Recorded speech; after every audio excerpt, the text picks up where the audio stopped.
Hello, everyone. We're going to start off today with another Poppin' Off presented by Jack in the Box. And then we're going to take a look at some of the Paris and Boston results and what some of the narratives we can draw from that. After that, we're going to be reviewing in a little bit more depth the New York Excelsior versus Seoul Dynasty game to figure out what's going on with them. And then looking forward to the best games of the coming weekend. I'm Avast. This is Jayne, and welcome to Contested.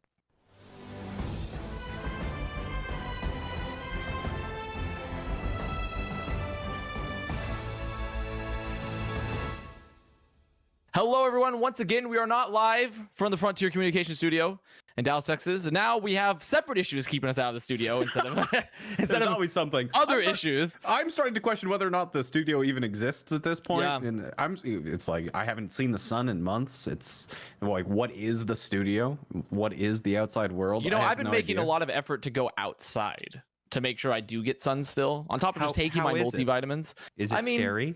It is scary for a man that has such pale skin, such as myself, because but I'm able to get tan, but it takes me a lot of effort and a lot of precaution because I am able to get tan but I start out very, very pale and then I burn and I have to be very, very careful about it. I just like to call it the engineer's tan, right? Engineer's tan. There's farmer's tan, tennis tan, whatever there's a lot of different. I mean, farmer's tan is at least wrist down. Engineer's tan is just full body. Yeah. That is true, but we're still not live in the studio. Obviously, hope everyone is staying safe.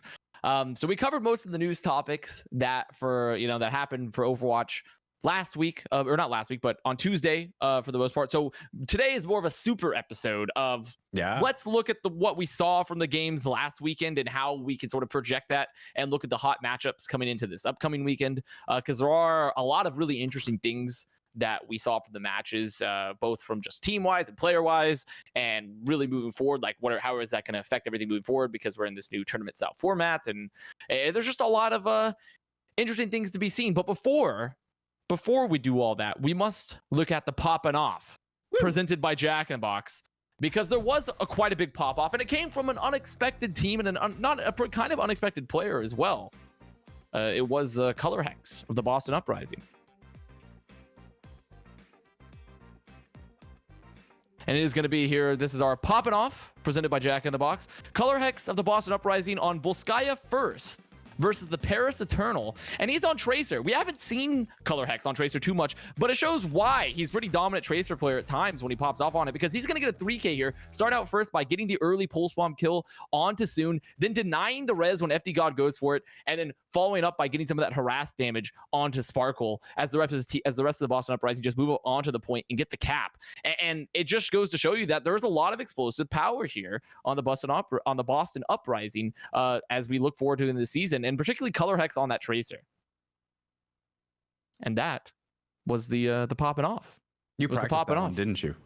Sort of. I sort of did. Honestly, one people don't want to hear this, but a lot of the times I just kind of wing it. You know, there's really not that much prep sometimes. I think the regular viewers of this stream may be surprised to hear that. You don't say. So, yeah, I mean, this people. I mean, if anyone tuned into the game nights last night as well, with the Dallas Field Community Game Night, that was also me almost entirely winging it. Like, I just showed up and I was like, hey, I gotta put assets on the stream, and I gotta run the stream. Well, okay, let's go. Let's make a stream happen. I mean, the best streams are always, that was it. The best streams are always the scuff stream. Oh, hello, Grant. We have a somebody talking to us on Twitter. A few and far between, but hello. I think we've seen Grant before, actually. Have we seen Grant I think before? I believe Grant. I believe there's always like one Twitter viewer, one Twitter chat. Have we seen you before? Have we seen you before, Grant? Twitch, say hi to Grant. You can't see him, but he's there. Also explains his Overwatch career. I don't know what you're trying to imply there. Wow, that's a low blow. But also on top of that, it wouldn't make any sense because I couldn't have any prep or wing it because I was never on stage. So like, how would you know, right? Like, checkmate, atheists. Checkmate. Got him right there. Owned with facts and logic. So but that was the Poppin' Off, and the whole point there was leading into our first topic for me, which was super interesting, which is the Boston Uprising as a whole and also the Paris Eternal as a team, because they actually had an extremely close match. And Sparkle had his debut, and Sparkle looked good. Like, they played a lot of Genji, which, the DLC hero, I haven't seen a lot. But more importantly, I think for me, was how good Boston have been looking recently. Yeah. They've been looking so much better. Yeah, absolutely. I think that this is probably I would pay money to be able to just like get off my chair, go out, get into my dimensional teleporter, and walk out into a world where the Paris Eternal actually lost this game, so I could have seen the social media shitstorm, because people probably would have just been calling Sparkle overhyped and everything, and Paris Eternal fans would be running around with their hair on fire. Like make no mistake here, Sparkle looked fantastic, and reviewing the game Except on May. Yeah, there's that tiny asterisk that we don't talk about. There is an asterisk right there. It's an asterisk there, but he looked great. And I think that if you're an Eternal fan, you've got high hopes that the hype is going to be lived up to. But at the same time, when you see Paris Eternal not only looking good, but like they're looking really good, especially with Fielder. I know that he's kind of getting overshadowed here, but again, he's the third flex support that we're seeing from the Paris Eternal coming in this year, and he's looking great. But then the Boston Uprising, still to take a Paris Eternal squad, which was already good, and now they're upgraded, and take them to Game 5, almost taking it in that 5th map, like that's definitely something that we need to take note of. And it's not, I haven't seen kind of any cohesive narrative or anybody's pointing to one thing about like, why is Boston gone from absolute meme tier trash team to like, do we need to start paying attention to what's going on in Boston? Maybe mid-table, maybe mid-table or up even. I mean, there was a Game 5 with Paris Eternal. They beat Gladiators not that long ago. Like, it's kind of good. I mean, like, it's something you don't say too often about that franchise, but it's not looking too bad. They had some roster moves, most notably, obviously, Punk, who came in and Brooklyn retired. And so they have Punk coming in. And that seems to be sort of where they started turning around, is the addition of Punk. It's just they've added more Oceania to the roster because now they have Color Hex and Punk. So double Oceania. Yeah. So I don't know. But people are sort of saying that for the word on the street is that Punk, talented player, but also just as importantly, has sort of helped reset the mental of the Boston Uprising, and takes, because it's generally, on average, I would say the majority of that roster is not like, they're not heavy doomers, like they're not big doomers, because doomers, you do get them in esports, but particularly Overwatch League, like a lot people are just like, they get stuck in the mental rut, and it hurts their team performance pretty badly, because competition is very much a mental game first. And it seems like Punk, brought out what is that one of those snacks, like the fairy cakes, like where they put like this frosting and the sprinkles on bread. I swear that is a real Australian thing. I am not kidding. I'm gonna have to take your word for it. But the Tim Tams, whatever they may be. But the point is that he's been a very important leader for the squad, been a pretty solid off tank as well, had good performances. And now I also think we have to talk about, for Color Hex in particular, because we know Jerry's a god. We know Jerry's good. We know Myungbong's good. Fusions has been like on and off for me. Yeah. And Axiom might be returning, but Color Hex also now is off May and is looking so much better. Yes, I think we are going to be looking at kind of which individuals had the greatest improvement in order to actually put Boston Uprising to, we're going to call them mid-table contenders. Like, this is definitely going to be one of the teams that we're looking at this weekend to see, like, was it a fluke? ? And thankfully, we might actually be able to figure that out, of course, because we're going to be in the same hero pool. So, it's going to be easier for us to build these narratives and have evidence for it. Imagine that. But yeah, Color Hex looking great. He looked great on the Pharah. He looked great on the Tracer, and he was definitely the largest upgrade compared to his former self. Now, one of the other things that I really want to point out here is that when I was looking at Myungbong's play very early on in the season, especially, like, I didn't know his background. I didn't know that he was well regarded as a flex support in Korean contenders or anything like that. Like, he looked very much to me in the games that I reviewed early on in the season like he was really struggling. And whether it was because he wasn't being protected or because of language or whatever the issues were, just something was happening there where Myungbong wasn't able to really show how good he is, wasn't really able to contribute the way a support is. If you're having tank troubles or your DPS are losing duels or something, I consider support very much to be more of like a force multiplier. But if you've got like a 10 times multiplier and you're multiplying 0, you still get 0 sort of thing. So I definitely think that as Boston has improved, I think that it's also just allowed Halo and specifically Myungbong to actually impact the game a lot more than they were previously when it was just like so bad. It's like one of those ranked games where it's just like your team is utter trash no matter what you do, no matter how much healing you do, it's not going to matter. But once you get and support is one of those roles that really gets the amplified absolutely factor of that, yeah. It is absolutely that way. So it's kind of just like we have moved the force into a large enough magnitude where Myeongbong and Halo, the force multipliers, are just kind of like, like they always had good force multipliers, they just didn't have good force. And now Myeongbong's presence is really able to show. And comparing at least my memory of looking at Myeongbong play really early on when they still had Swimmer and when they were still getting their high noon windows Maywalled off, like that shit on Blizzard World every single time over and over again. Like back then I was like, who the hell is Myeongbong? Why is he here? Sort of thing. But it was that was gonna be like one of our focuses for like a content segment we're gonna do when we still had the studio, which hopefully you can return to. Was just the first thing was gonna be looking at like those window May walls for the Boston Uprising. It's like, Boston, why do you suck so much? So yeah, and this could be one of those things where Myeongbong could have just been like, maybe the language barrier where he couldn't be involved in the decision making, and somebody's the translation, and they're like, Myeongbong, we want you to do it like this, and Myeongbong's like, that's a terrible idea, and everyone else is like, what do you say? I have no idea. It's like, so maybe overall though, like they are looking a lot better, and I think someone brings up an excellent point in chat, and it's a great name too. Dong Waggler has Dong Waggler, who's a regular around here, has Color X actually had an improvement, or was he always this good and his May is just mega shit? And honestly, that's probably the correct take. A little of this, little of that. It probably is the correct take, honestly. Like I do think that there are definitely. And I think another great example is Carpe, right? Of someone, and Corey, who looked really bad in Goats playing Zarya, but and if Corey was still playing, like who knows, but like we're not seeing him right now. But then like take Carpe now. Carpe's performance this year is a huge turnaround to what it was last year. And Color Hex right now is obviously looking way better than it was on May. Certain players are just not good at certain heroes. And that's just like a fact. Like only the unbelievable top tier of players can generally play everything. Yeah. And it's why you sort of have depth. So I do think that's a really fair assessment. ColorX was not good last year, but ColorX was playing Goats again last year. And ColorX also looked terrible last year, not playing DPS. As Jayne sneezes away from the microphone.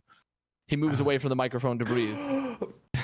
But the point is that I don't think ColorX actually has had a chance to shine at all. Yeah. It realistically. And also in stage 4 last year too, wasn't ColorX mostly playing May as well? I believe it was May Reaper for stage 4 of last year. I do believe it was mostly May Reaper, but I'm trying to remember, but it was because I remember he played Reaper. Okay, so Reaper might not be his hero either, but we haven't seen ColorX playing Reaper. He's been playing Pharah, he's been playing Tracer, he's been playing Widow, he's been playing Genji even a bit. Like he's been playing everything other than all the heroes he's been bad at, right? He could just be a very much like a Decay type player where Decay, he's like flexible but inflexible, He could play all these different types of heroes, but he's actually just really bad at the ones that have been consistently meta for a bit. And that's how I feel about Decay. It's like a deal with the devil. I'll trade my ability to play May for my ability to play Genji. Like that's how I feel about like players like Decay as well, though, is that Decay is a nut on like Kree and Tracer and stuff like that, but he is really bad at May and wasn't that great at Reaper. He was okay, but these are heroes that he doesn't really play, are those, but he's great at the heroes that he does play. Yep. And that's how I feel about Color Hex. Is sort of in that ballpark, and I don't think there's ever really been a meta to show his strengths until recently, which is part of the reason doing a lot better, I think. Yeah. So who is I don't have it in my notes unfortunately, but who is Boston playing this weekend? Do you know? Fusion. Oh, well that's going to be a tough match. But also, considering they went to map 5 with Eternal, I don't think it's out of the ballpark. If they take a map off Fusion, I think that would be great signs. As long as they don't get shut out. Yeah, I think that Fusion actually is not even. This would have been blasphemy if you had told me this like a month or two ago that Boston was like playing Fusion and be like, yeah, this actually could be a decent matchup for them. I would have like smacked myself over the head. Like I would have been like, what? Even if you said that during the May Melee tournament. Yeah, true. Even the beginning of the May Melee, like I do think, but actually, I don't think Fusion is necessarily. Do I think they're gonna beat Fusion? No. But I do think it's actually a pretty Somebody interesting clip matchup. it so that you can rub it in our faces when Fusion loses. But it's going to be an interesting matchup for sure. And we have to keep our eyes out on Boston. And some people like to just like pick orgs and just pick on them because the narrative is like, oh, they're bad forever. But we're not stupid here. Yeah. And we are not stupid. When teams turn it around, we need to give them credit for turning it around and for being, making positive changes. And we should take this time to learn. And say like, well, what can we learn from it? Speaking of turning around, I have decided to invest. What have you invested in? I have cashed out of my short position in the New York Excelsior, and I have gone all in. All in on New York. All in on New York. All in on New York. Well, tell me what are your investment strategies to say that why we should have like some New York calls? Why should we have some New York calls? We've got long-term calls on the New York Excelsior. I think we have some good fundamentals and technical analysis, making this a very strong buy. So the New York Excelsior has strengthened their portfolio by picking up some new assets with some great growth fundamentals and underlying class structures. I don't know how long I can keep this. So, yeah, I was like, does he want to bring out like the theta and like all this other stuff, like start getting really into the ballpark?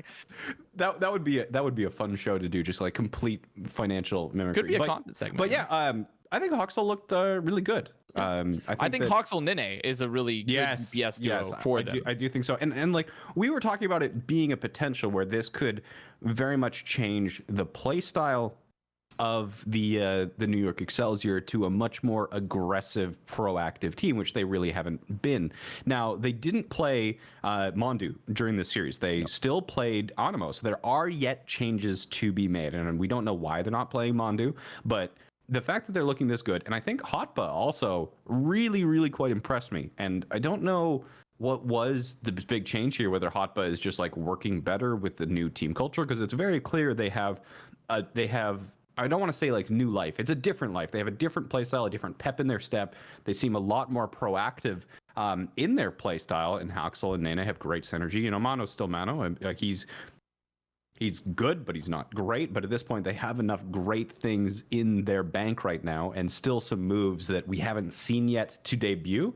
That I think the New York Excelsior could be becoming the championship team that I think all of us wanted them to be. Like having New York Excelsior take this change, I think puts them very, very easily and potentially into the same category as the Fusion and the San Francisco Shock. So the fight for number one in the league could be heating up pretty quick here with New York Excelsior making the moves they are. So I've stopped shorting the New York Excelsior. I'm all really aboard bullish. That train. I'm extremely bullish on the New York Excelsior. Extremely bullish on New York. Okay. I mean, I actually tend to agree with most of it. I'm still skeptical to see if they break into like the really top tier echelon, but I don't think it's unfair to have that position, and also I think part of the reason why Hotba's had that upswing like you talked about, because I was actually of the opinion that Hotba was one of the reasons that New York might not ever be like a super like top 2 championship team, because I think that's reasonable. His off tank was never his like strongest suit. It was never that he was bad at off tank. It was just he was one of those. He's sort of almost like a fossil of like the time when you had that hyperflex. Yeah, and he could do that, and because he actually was really good at DPS, but could also play off tank.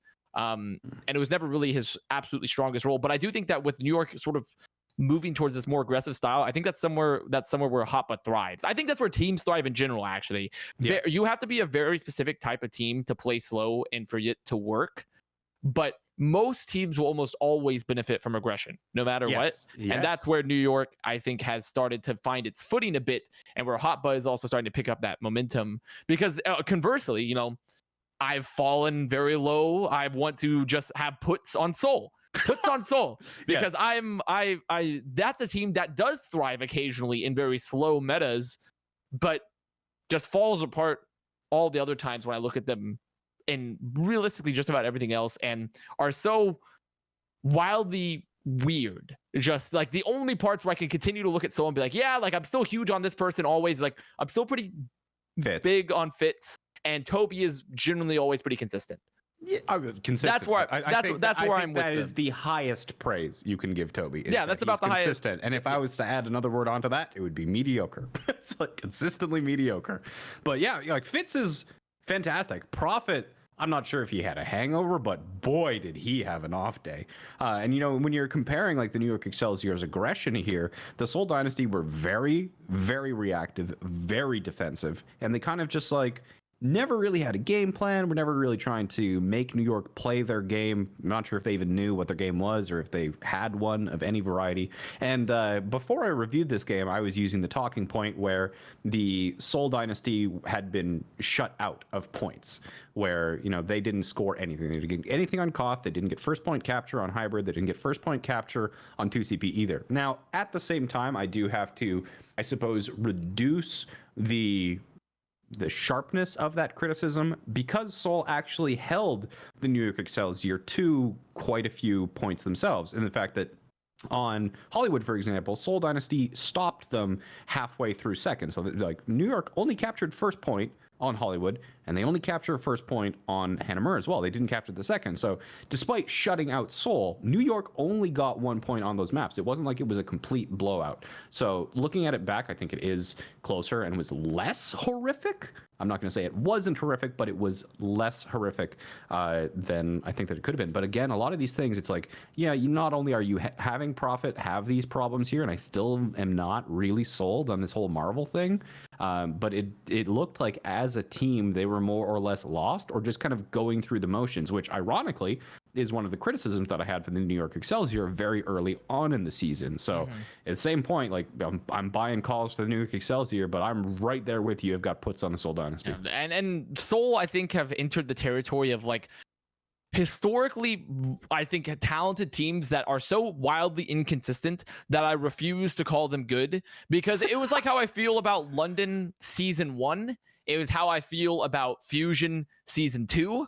It's like, I see these squads, there are really good parts to them. I mean, London won the Overwatch League in season 1, but they're just like, they just sometimes, as someone said in chat, they drop their pancakes butter side down. Okay, they absolutely have a physical comedy gag and drop it all. And I do think that that's one of those squads that I can no longer ever say this team will do great, because they are too wildly inconsistent, where they could just like, it's like going back to SpongeBob. It's like the guys like, I have glass bones and paper skin, and like that Soul, where like they're fine 1 minute and then they walk through the doorway and they just like crumple and they collapse upon itself, and I just can't have it. And also, Charu, I agree. Shadow Charu says that Seoul have taken half of London's roster and all of their bed shitting, which is exactly correct. Yep, absolutely. And that's a criticism that just about, I think, everyone had for the Seoul roster move preseason. I definitely had it. It was like, so you're telling me that Seoul's move to become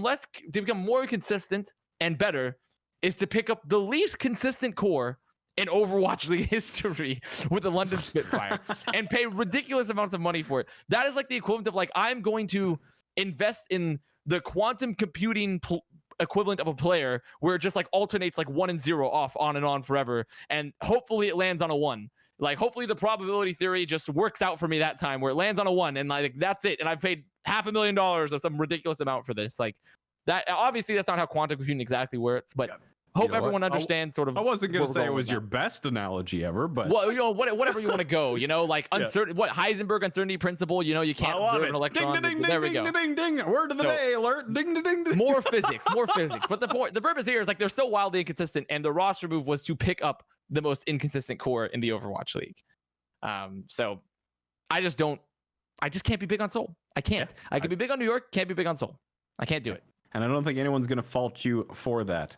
But looking forward to this weekend. Which of the games are the ones that you're looking forward to the most? This is going to be the second week of the hero pools. So for the first time, teams are not going to have to adapt to a brand new meta. And it's the exact same thing that happened last week. So we're going to be looking at people actually being able to scout their opponents, further perfect their composition after, the chips are on the table, the hands have been played. Everybody knows what's best. Everybody knows what the teams prefer. The meta's not changing, so there's more information available to all the teams. With that known, which matches are you looking forward to the most? I think the one that's on everyone's mind, regardless, is going to be Glad's Houston. Simply because Kevster plays. And Kevster has been hyped up as sort of like if you were to pick the essence of EU, Kevster falls into that, where it's like mechanical legend and we'll see how it works in the Overwatch League level. Because I feel like a lot of the times when EU players in Overwatch generally produce talent, they have been just really strong mechanics-based players, but have sometimes faltered at like the team play level. And I think Kevster fits under that definition because we had Sharp fall under there.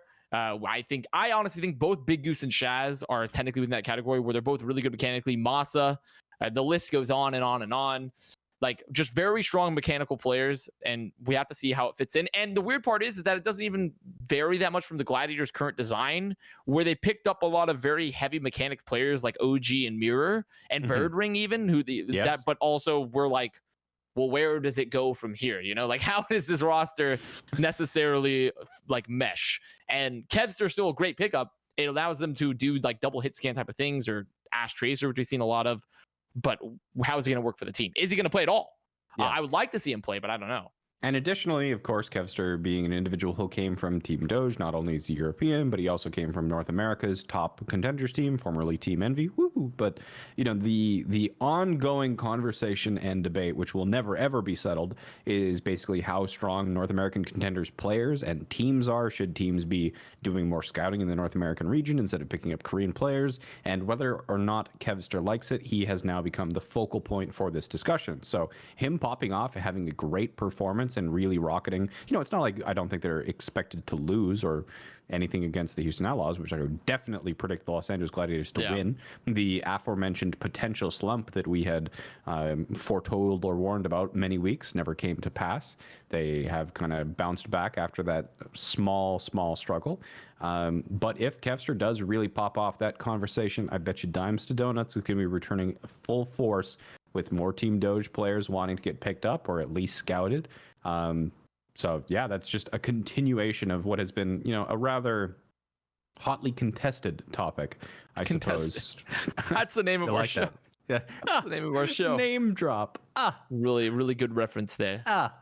He said it. He said it. He said it.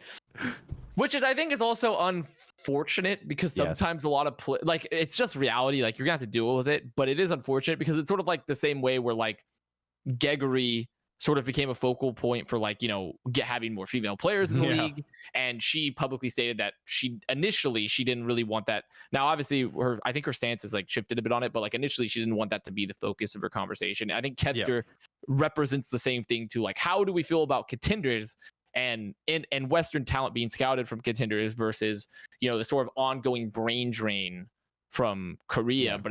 But I do think that it's going to be an interesting topic of conversation. And if Kevster comes out and, you know, just craps the bed, it will be unlucky. It'll be very unlucky. It'll be very Gladiators too. It'll be both a very unlucky and very Gladiators thing to do.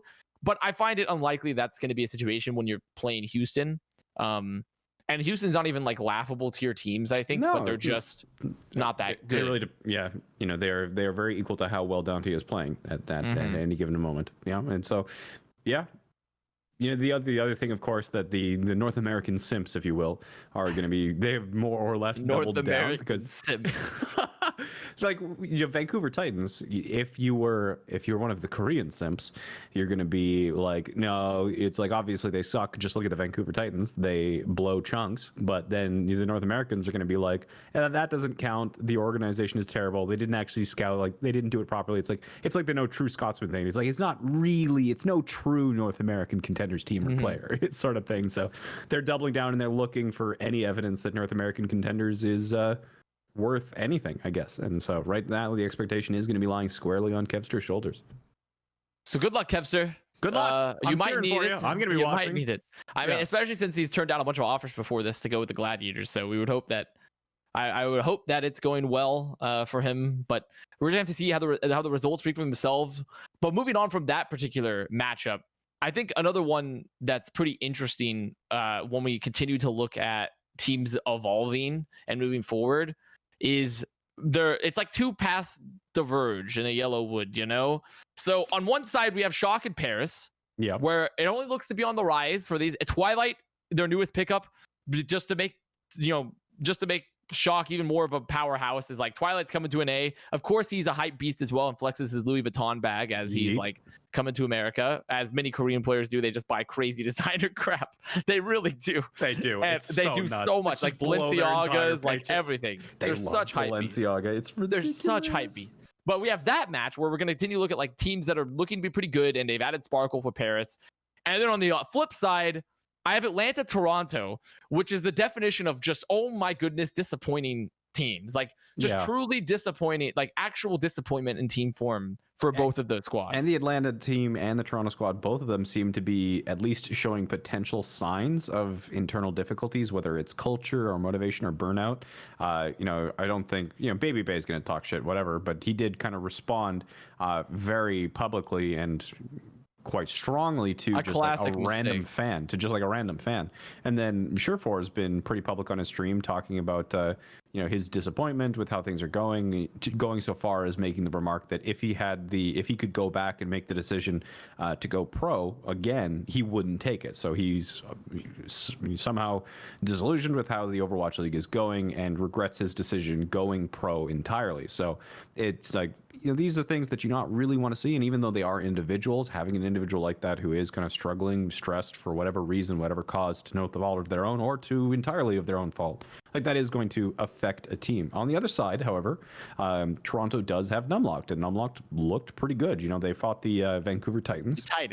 The Titans. Now, they 3-0'd the Titans, but the last time they went up against the Titans, they 3-2'd them. It was a 5-game series. It was pretty close. So, it's like, congratulations, you 3-0'd the Titans, but when you're Toronto, that's still improvement.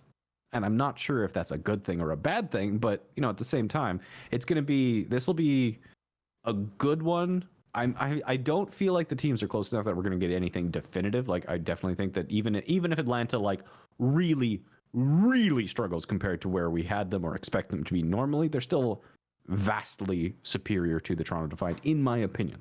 However, the parts that I think that matter the most here is not going to be kind of the quality or the more stuff like Kevster and all the mechanics and the players and things like Myeongbong and Color Hex. I think this is really going to be who wins this game or who kind of has the better showing is going to come down to what's going on behind the scenes. What are the qualitatives with these two teams? And I'm looking really quickly at Atlanta. I was having this complaint earlier, but like, you can tell on my screen like how much brighter I get because the fact that for some reason I love Over.gg, but for some reason they don't have a night mode.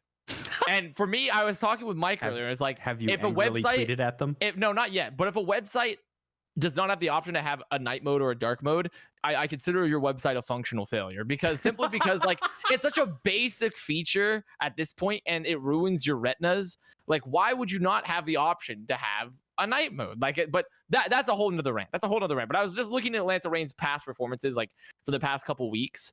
And, they've lost to good teams for the most part. Like, they've lost to Shock, got bodied by Shock, lost to Mayhem in the quarterfinals. They just lost to Gladiators with a 3-1. And then they've beaten pretty bad teams. So, including the Defiant. They 3-0 Defiant. So I do think that the expectations going in are Reign should be a better team. And overall Reign should definitely be a better team. But I have to say that even if they win, but if it's a close win, that's still an extreme disappointment, I think, for if you're an Atlanta Reign fan. Because I was someone that rated Reign pretty highly coming into this season. I was like, this is a ridiculous amount of talent. You just came off a super hot stage 4 and end of season. And now you have the options you've just added more Infinity Stones to your gauntlet of like just adding just more and more DPS players that are really, really good. But somehow they've just had 0 results. Erster has been relegated to the Dako treatment where he's in the closet, but now he gets to come out and play May occasionally only, despite being like one of the best, I would say one of the better at the very least flex DPSs in season 2. It's rough. It's rough for Atlanta, and why also I said that Toronto's disappointment, by the way, because that's why Atlanta's disappointment. Toronto's disappointment because someone asked, why is Toronto a disappointment? Well, it's like if you were a human that was not blinded by Agility's glorious locks of hair and his bromance with Kariv, then Toronto is not a disappointment. But if you were someone that was blinded by that, and there's a lot of fanboying, I would say, or fangirling even. It's pretty, all sorts of genders and people fanning out for this, as they say, about Toronto. Toronto is a disappointment. I don't consider Toronto a disappointment. I never rated them very highly. In fact, I got a lot of flack early for not rating them highly, but it's still unfortunate to see a roster that was so hyped not deliver. Reminds me of old NRG from like pre-Overwatch League days, back when NRG had like Harblue and Seagull at one point. So like, and it was like NRG, yeah. And then nothing happened. They didn't really play. They never won. So that's what Toronto reminds me of, like in many ways. You remind me of the time where during the season premiere of some sort of competitive season, the NRG squad queued into rank as a 6-stack and ran into the French squad, Rogue. Rogue, yeah. Yeah, that was.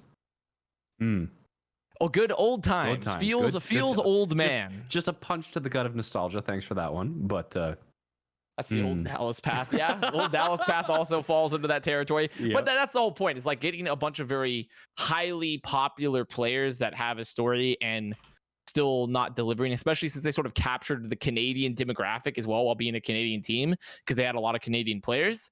Yeah. So I think that's like still a disappointment. And for me, this is sort of another litmus test for Atlanta is like, are they also going to be aggressively mediocre? Like so talented at being mediocre. Like they have so much talent, but it doesn't make any sense how they talented can be not at perform. Being mediocre. I love it. Yeah, it's like they're overqualified at being mediocre, and that's how I feel about Atlanta, because it just doesn't make any sense. Toronto, I'm sort of like but Atlanta, I'm sort of fine. Sort of being like, what's going on here with this squad? What's happening? But we're going to continue to look out for them. That's sort of, I think, very important matchups. And then Shock and Paris, I think, is just going to be a good game, and we just want to see more sparkle. But really, like when we talk about like a narrative formation, like it's once again seeing, does Atlanta just crumble, and does Toronto continue to be mediocre? For me, like those are some of the, I think, the most important matches as we move forward, because we're getting close to the time where we have to start thinking about playoffs. Yes, we're getting close to that time. Yeah, it's 3 weeks away. We got one more of this hero pool, and then the week after that, the final week of qualifying, which will be the third week. No hero pools, and then the tournament itself. So, like these qualifiers, it's only 3 weeks, then we're back right into playoffs. So yeah, time flies. At this point, it's going to be constantly on everybody's mind. So, these matches matter now. I mean, realistically, these matches they always matter. The stakes, I love it. I really do. And somebody in chat was talking about because you had mentioned, based off of op.gg or over.gg, sorry, that the Atlanta Reign had beaten the Toronto Defiant 3-0, and then somebody in chat pointed out that but that was their second game of the day because it was during the May Melee. However, it was the second game of the day because they sucked and they qualified to low enough into the bracket that they had to play that extra game, and Atlanta didn't. So them's the rules, Them's the rules. Like, sucks to suck. I don't know what you want to say. Like, you want us to give them a day off or something like that? The other side, just don't be in the lower bracket. Just don't be in the lower bracket. Like, just don't be there. Yeah, it's just that simple. Forehead, just don't do it.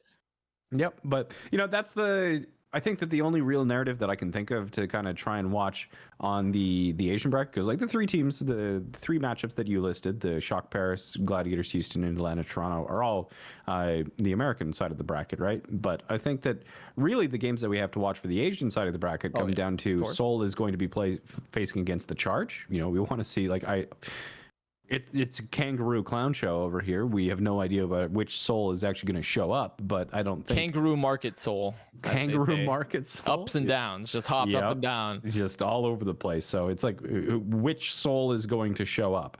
And now that we have one of the variables being at least chilled out for a second in terms of like the hero pools, we'll be able to get something where we can compare more week to week and have it be like try and figure out like really what is going on with Seoul. But this week is good Seoul. What do you mean by that, Fel Batista? This week is it's just they're just taking a guess, I imagine. This week is good Seoul. Like I'm feeling a good Seoul week. Okay. I felt you flipped the I did coin. I did a wind prediction. I tested the wind. It's feeling like a good Seoul week. Oh yes, we've got a good Seoul coming. And also Spark. We talked about New York, but we haven't talked about Spark, who now should be playing with Architect this upcoming year. How much of a difference do you think Architect's actually going to make there? I think Architect is a very important pickup for Seoul, legitimately. With who is it that retired? It was oh God, my brain. Bazzi. It was yes, that's correct. So Godsby has been pretty good, I think, historically, and they've never really had, because remember last year they were supposed to have, like, Bazzi actually overperformed, I think, to what he was supposed to, but they were supposed to have another flex DPS player. Perhaps you heard of him named Crystal, who did not have a lot of playing. Absolutely. Well, he played the field, but not in the way you would have expected. But he was. So Architect, though, is definitely a top tier flex DPS player, and also has previous synergy and history with some of the players on Spark, the X6 connection, the Check 6, as they say. And I do think that this is going to be a really interesting showing for Spark, because I was pretty bullish on Spark heading into this year too. Not like to win it all, but to be a really good team. And it's not that they've been bad, but they haven't really shown the potential that they did in the playoffs at the end of season 2. And it's been pretty much the same squad. It's just the same exact players, and just about the same coaching staff for the most part. So I do think that Architect is going to be interesting to see his addition there, because if this makes them more explosive and makes them more consistent, hopefully, then now we have to start thinking about Spark as a contender as we go into playoffs, and they're playing New York, who we just spent a long time raving about.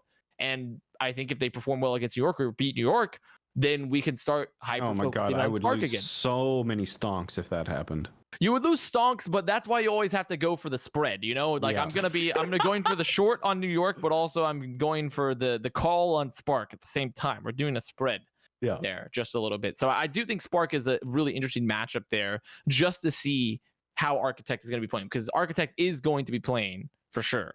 Like, there's no doubt about it. And if he doesn't play, then I'm going to beat my head repeatedly to a wall. But there's look forward to that. Yeah, absolutely. Be on the lookout for that one. But I don't think is there even like another player to even play in Architect's place? Like, if I go to the Spark, I don't think there is.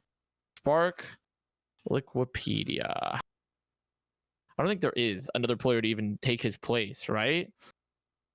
Oh, there's Otto, actually. I forgot. There's still Otto and Adora. And Adora, I think, is the name. But yeah, I don't know how to pronounce that one. I don't think that they're going to play over Architect, though. Either of them. No, I would be surprised about that for sure. Get the Dark Reader extension of Avast, Save Your Eyes.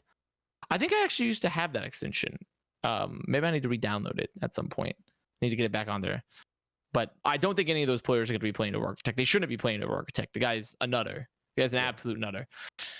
What we've done is sort of a preview of all the games that we want to look at. We did have a mailbag question.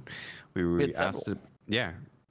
What were our two questions? Our first one was about OpenQ, and our second one was did Genji need buffs? Yes, Genji. And also we had another one. We have an unrelated question that wasn't on the mailbag, but I think it's pretty interesting just to clarify too. But do you want to go first as we hit the mailbag?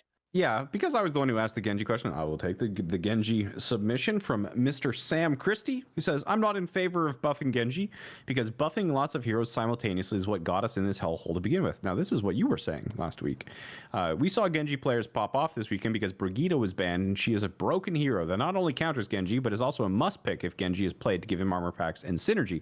So the real issue is not with just Brigitte, but also Moira being extremely broken, overpowered, and able to heal targets from long range, and support the front line at the same time with no mechanical skill, and not to mention the get out of jail free cards and oppressive armor. I'm not sure what we're talking about, like Moira being long range. I think maybe there was some Brigitte mixed in there because of the oppressive armor. Yeah, but like, and you don't like. I mean, there's a difference between the amount that you can heal at long range with. Well, there must be some like mixed some sort of mixed messaging in there. Yeah, but reworks are needed for both of these heroes to make Genji great again, in my opinion. So this is he's threading the needle between your argument and my argument, and he's, I guess, kind of siding with you a little bit more.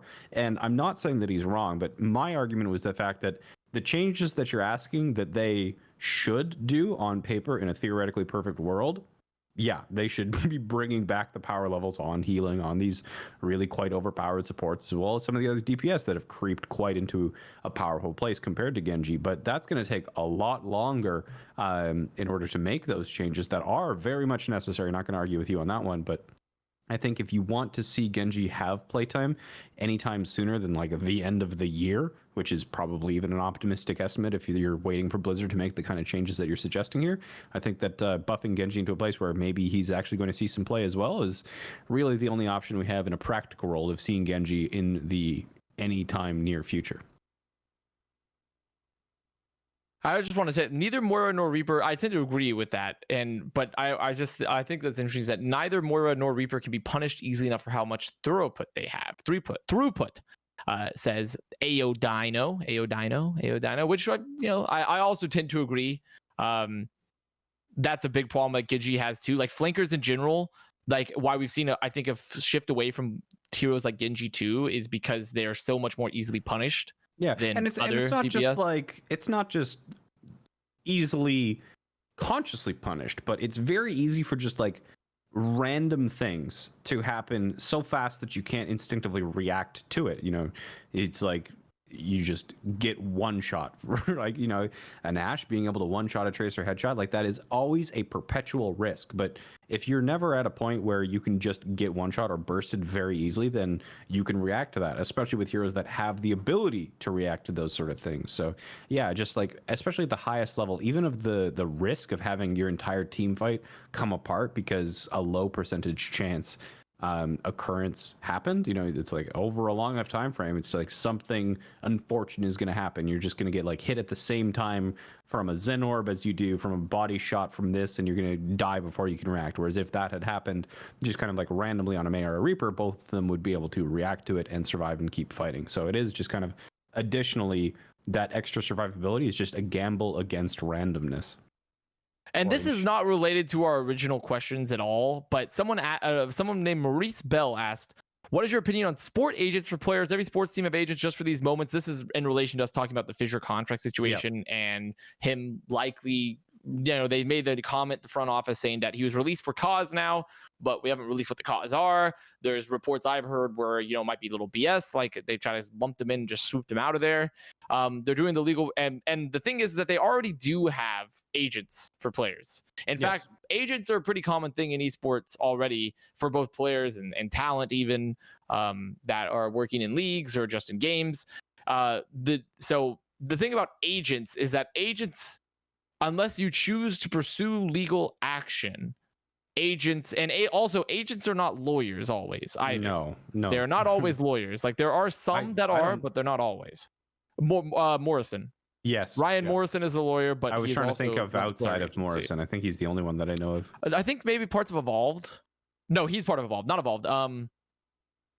There was one more agency, I think. It was like there was definitely one more, and I can't remember what it was, but there was definitely another agency that had more lawyers in it. But like there are not everyone that is a player agent is a lawyer. A lot of these agents are just people that have been in the space for a while and they know the scene, and then they have a lot of connections. Well connected, and they know how to negotiate, but they're not actually necessarily lawyers, which is also the same for most player agents, really. The important part being that they know people and they know what teams are willing to pay and what players are worth, and that expertise is worth a pretty penny. It's kind of like the story about the mechanic working for Henry Ford. He calls this guy in to take a look at the engine and why it's broken. The mechanic looks at it, puts kind of like one chalk mark on the engine, and then bills Henry Ford $10,000. Henry Ford, is like mad. The guy did nothing. You did no work, no effort. I want to see like an itemized list of, why you're billing me $10,000. And the guy goes, chalk mark $1, knowledge of where to put the chalk mark $9,999 sort of thing. It's like, it's that qualitative knowledge that is really absolutely invaluable and that agents are really good at. So hey guys, talk about Kevster, please. PogChamp. I feel like this is a copy pasta making fun of everyone want to talk about Kevster. But we have already talked about Kevster. We have already talked about him, yes. They're literally just, we'll wait and see. He's looking to be interesting. There's the summary. This reads to me a lot like whenever people like go to streamers and be like, duo with X, duo with Harblue, duo with Super, duo with, and it's like, oh my god, like we've had enough. Like, but if you want to, with Kevster, it's just a wait and see. He's probably gonna be good. We'll just have to see what's happening. He's gonna hold a lot of weight in his shoulders. If you want to hear more about our discussion, it was earlier in the episode when it goes up on YouTube, or if you want to watch the VOD even. But we were just finishing up the player agent discussion, which was they exist, Maurice. They already exist. But player agents don't necessarily save you from getting cut for BS reasons. Nope, not at all. They can't really do much else. They do some very. Do they do anything after you're signed with the team? I mean, they can. They if you do contract renegotiations, or if you want to, because even sometimes players have wanted to renegotiate in the middle of seasons or in the middle of a contract, and like they'll do that. They can leverage their offers and like leverage they can pressure a team also to give some things to players under, and like they're pretty much of agent is like, give my player or whoever I rep this, or we're walking once the term is over. That's pretty much the leverage they have, is like walking away from an organization afterwards or in the middle. Like that's pretty much what they got. Yeah, but it's always in the context of like negotiating the contract. The enforcement of the contract is not. It is never really. Enforcement and legal disputes are generally not what a typical esports agent is doing at all. Yep. It is just not. One last comment from Matthew Warner. Do you want to take that one? Sure. I mean, this was about a relation to OpenQ, and Matthew Warner says that OpenQ is actually, because it has gone live now, if you haven't played any OpenQ, which is just, and OpenQ is just a ranked experience, though it's in arcade mode right now, without any limits. Like there are no role limits. You can just play whatever. So you go back to playing Honest Goats or whatever you want to play. But OpenQ, in my opinion, is completely necessary for a couple of reasons. The first is not because it is the main competitive queue. It is a happy medium between role queue competitive and quick play. It allows players to just want to have fun, chill out, do things like that. And in addition to that open div teams can do it since we can't 6-stack in GM. But I do believe that in relation to this, open queue is going to be moving towards a pure ranked instead of just being arcade. So they might have some of those stacking limits. I'm not sure though, actually, about that one, but that is an interesting point for right now. And then do it again on spread, blah, blah, blah. So overall, OpenQ will be success. I just hope it doesn't become so popular it takes over role queue competitive. P.S. Thank God Jayne don't have hair no more. You're actually going to read that part of the comment out? Well, but it's like poorly typed. I'm just like, I'm more of I was more amazed by the added statement with the very poorly typed part. It's like it was this afterthought, just like loosely scribbled. An afterthought thrown on. But I didn't agree with all the statements. Honestly, I don't think any of us were either of us really vehemently against OpenQ. It was more of the concept. I was more against it of like, I do not want to see Blizzard, no matter even if it gets insanely popular, push it into like a mainstream competitive format, Agreed. Yeah.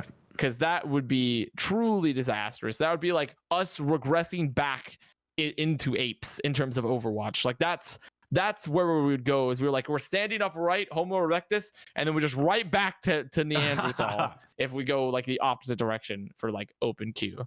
Mm-hmm. It's like a sneeze sentence. Yeah, that's exactly what it's like. Well, do we have anything else to even cover? I think at this point, we got everything. A voice of God. Do we have off the break today? We do. Off the break is okay. Yeah. Okay. Thank you, God. So there you heard it. If you are here for the Call of Duty episode, well, you won't have to wait right much after longer. this. It's right after this. You are having a off the break episode with Lando himself. So, but before that, just very tired is saying in chat, we have to pick a mailbag for next week. Well, what are some? Well, first of all, before we start the mailbag, for anyone that is a viewer of mine or in my Discord, I have added a mailbag specific Discord channel. Ooh, nice. So when you want to put responses, if you don't want to have to do it on the YouTube video itself, you can just put it directly in that channel. I'll look at it twice a week when we do contested. So that is just a heads up for anyone when we ask for these responses now. If you want to do it in my own Discord or on the YouTube video itself, but for the actual questions. I'm kind of feeling like we sort of hit a maybe do an I told you so type of mailbag. Like what if one of them is like what if people put the predictions of, is Kevster gonna pop off? Yes or no? Thoughts? Or is that too meh? Is that too meh of a question? Do people really want to answer that? We could do most obscure, like, we actually had, the last time we had kind of predictions for the May Melee tournament, we spent all day talking about Yeah, see, chat doesn't like your suggestion. We spent all day talking about this weekend's matches and a lot about team analysis. So, with a lot of the games coming out this weekend, why don't we ask people for their craziest prediction? Craziest predictions. Craziest prediction from this weekend. I like that. If we deem your prediction crazy enough and it comes true, we'll give you a VIP in the chat. And also, that could include Kevster, because Kevster does play this weekend, supposedly. Maybe. So, I can incorporate my own lame idea into the better idea. Into the much better idea there. So give us your craziest predictions in the YouTube comments for the video that goes live on Envytv, or also if you're in my Discord, I have a contested mailbag channel, which you can drop your responses in for, how much, how whatever your crazy pred might be. And I don't think we really got anything else, huh? Why is Rag and Bone? I was ignoring that one because I read the why did Jayne have no hair no more question.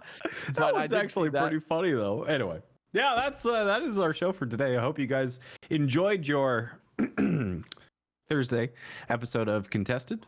And we are, of course, live twice a week on Tuesdays and Thursdays at 5 p.m. Central. So regardless of whether you're watching live on Twitch, YouTube, or Twitter, of which we actually had quite a few Twitter viewers today. So hello to you guys. You don't get to see the YouTube or the Twitch guys as well, but they're there and they're thinking we can see you. We can see you, and that's all that matters. You're here. You're right here with us, Twitter viewers. But yes, and if you're not watching us live, it probably means you're watching pre-recorded on Apple Podcasts or Spotify. So whatever day it is, whatever time it is for you, I hope you enjoyed the show, and we will see you next week for Tuesday's episode of Contested at 5 p.m. Central.